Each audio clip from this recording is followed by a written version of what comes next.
We all make mistakes.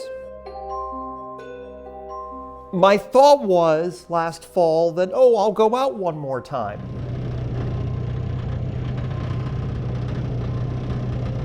I never went out one more time, and I never winterized this. I don't even know if I put stabilizer in the fuel in this internal tank. So it's been in the garage, which is great, but nothing else has been done, and it's sat all winter.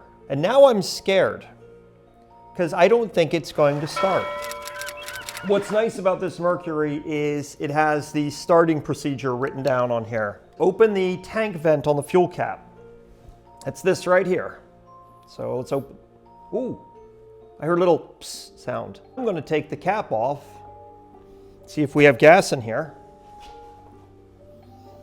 Smells like gas. Oh, I see lots of gas in there. Turn the fuel lever on. That's over here. Usually what I do is instead of hitting the kill switch to shut it off, I usually turn the fuel off and let it run out of fuel. I just do that because that way there's not fuel sitting in the carburetor, because I'm using, I think, E10 ethanol fuel in this because I buy it at the gas station. I don't buy it at the marina. I'll move the throttle lever to the start position, which is this little tick right here. So let's move it. If cold, actuate choke. This is the choke. While seated, I'm seated, pull the starter rope. When engine warms, return choke lever. All right, so let's give it a pull.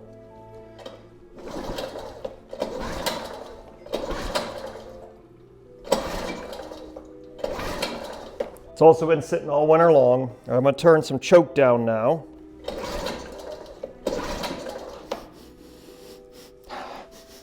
I think I'm smelling a bit of gas. Turn choke back up, move the throttle up a little bit higher maybe.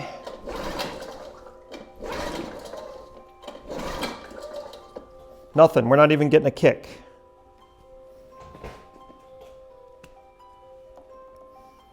I don't trust this. This thing has failed me on the water last year. Let me try to get it pushed on all the way on position here. Keeps on sliding back. It won't stay in the all the way on position. Pliers. Let's try.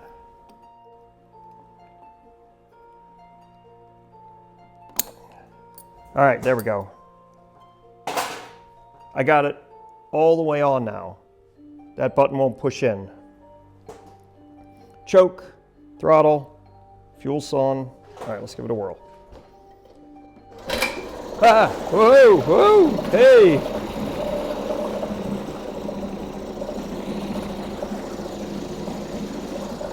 She's a runner. Was that like first pull, technically?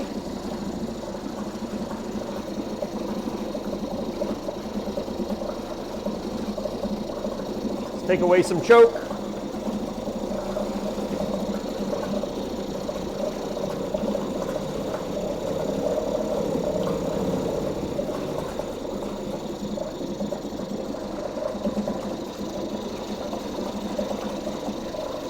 I'm gonna cut the fuel off.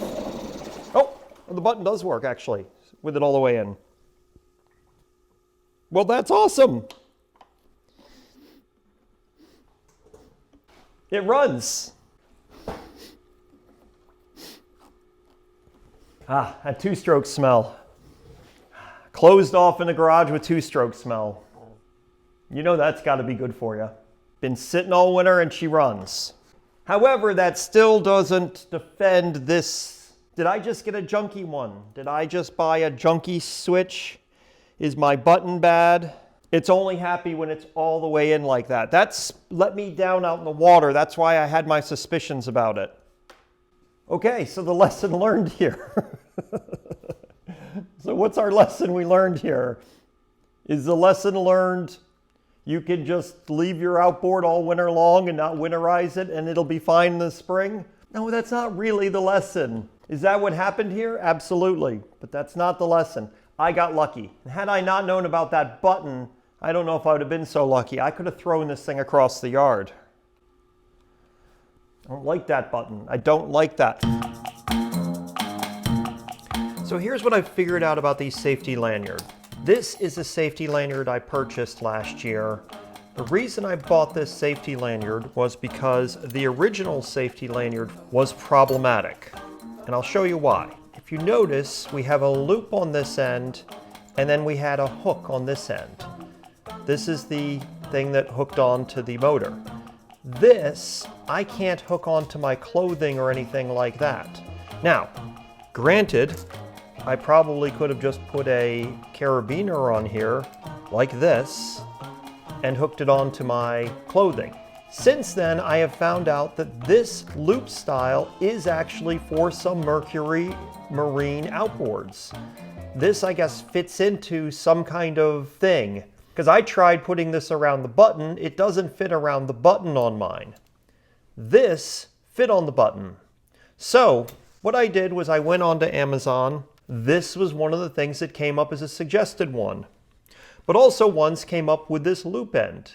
I already had that, and that didn't work for me. I figured this was perfect. I had a clip to attach to my PFD. This went on the motor, and we had a nice springy section here in the middle.